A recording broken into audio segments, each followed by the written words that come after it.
আমরা তো মুসলমান, তাই না? একদিন না একদিন জান্নাতে যাবই, নামাজ পড়ার কি দরকার?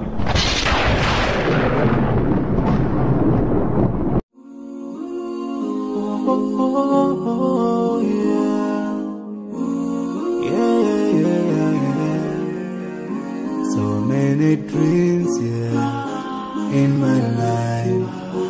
I dream a lot of things in my life. আরে বন্ধু, চলো আসরের আজান দিয়েছি, নামাজ পড়ে আসি, চলো। আরে না, তুই যা। বন্ধু চলো নামাজে চলো। আরে কি বলিস এগুলো? এত নামাজ পড়ে কি হবে বলতো? হ্যাঁ, আমরা তো মুসলমান, তাই না? একদিন না একদিন জান্নাতে যাবই, নামাজ পড়ার কি দরকার কোনো ভাই? মানে আজীব ব্যাপার, তুই এত কোরআন হাদিস পড়িস, এটা জানিস না যে মুসলমান একদিন জান্নাতে যাবেই? আমি কোরআন হাদিস পড়ি, ঠিক আছে, আমি কোরআন হাদিসে এটা পাইনি তুমি যেটা বলছো যে নামাজ না পড়লেও জান্নাত পাওয়া যাবে, এই ধরনের কথা কোরআন হাদিসে আমি কোথাও পাইনি।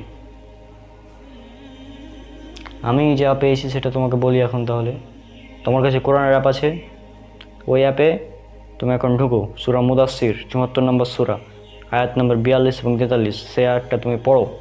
কী লেখা আছে তুমি নিজেই পড়ো।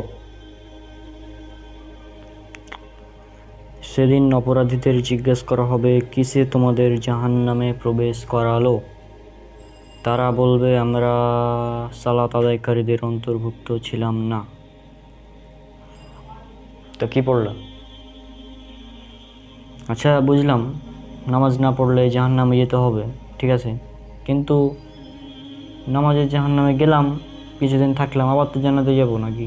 এরকম তো কোনো কথা না, আমরা তো মুসলমান, তাই না?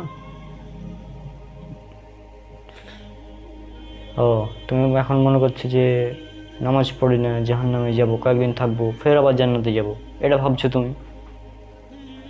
আরে তোমাকে তাহলে এখন কিছু হাদিস শোনাই, তারপরে হয়তো তোমার এই ভুল ধারণাটা দূর হবে যে নামাজ না পড়লে কেউ মুসলমান থাকে না। এটা জানো কি তুমি? আল হাদিস অ্যান্ড্রয়েড অ্যাপ আছে না, ওই অ্যাপে এখন ঢুকো, সহিহ মুসলিম খুলো, ওখানে ঈমান অধ্যায়ে যাও, 148 এবং 149 নম্বর হাদিসটা পড়ো। পড়ো, কী লেখা আছে পড়ো। রাসূল সাল্লাল্লাহু আলাইহি সাল্লাম বলেছেন, বান্দা শিরক ও কুফরের মধ্যে পার্থক্য হচ্ছে সালাত।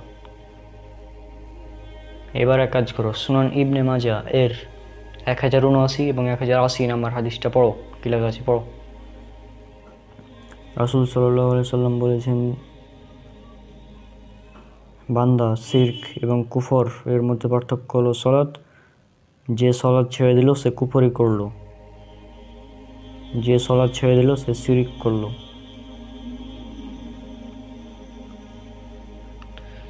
এবার বলো, এসব কোরআন এবং হাদিস পড়ে, কোরআনের আয়াত এবং হাদিস পড়ে কি বুঝলে তুমি? নামাজ না পড়লে কে মুসলমান থাকে না।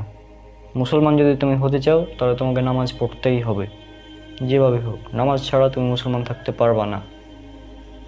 তুমি যদি, হ্যাঁ, আর ওই যে তুমি হাদিসটা বলছো, কথা বলছো যে মুসলমান একদিন জান্নাতে যাবেই, এটা হচ্ছে সহিহ বুখারীর একটা হাদিসে, সেখানে বলা আছে যে যাদের মধ্যে সরিষা পরিমাণ ঈমান থাকবে তারা জান্নাতে যাবে। কিন্তু তুমি নামাজ না পড়লে তোমার ঈমানই থাকে না, তুমি কীভাবে যাবা? তাই না? তোমার যাওয়ার তো কোনো চান্স নাই। সুতরাং তুমি যদি জান্নাতে যেতে চাও তাহলে তোমাকে নামাজ পড়াই লাগবে 5 ওয়াক্ত দিনে, না পড়লে জান্নাত হাতছাড়া হয়ে যাবে তখন। আর ভেবে দেখো, সময় এখনও আছে, কি করবা? আমার কাজ দাওয়াত দেওয়া, আমি দিচ্ছি, তুমি না মানলে কিছু করার নাই। তুমি নামাজে গেলে চলো, না হয় আমি গেলাম।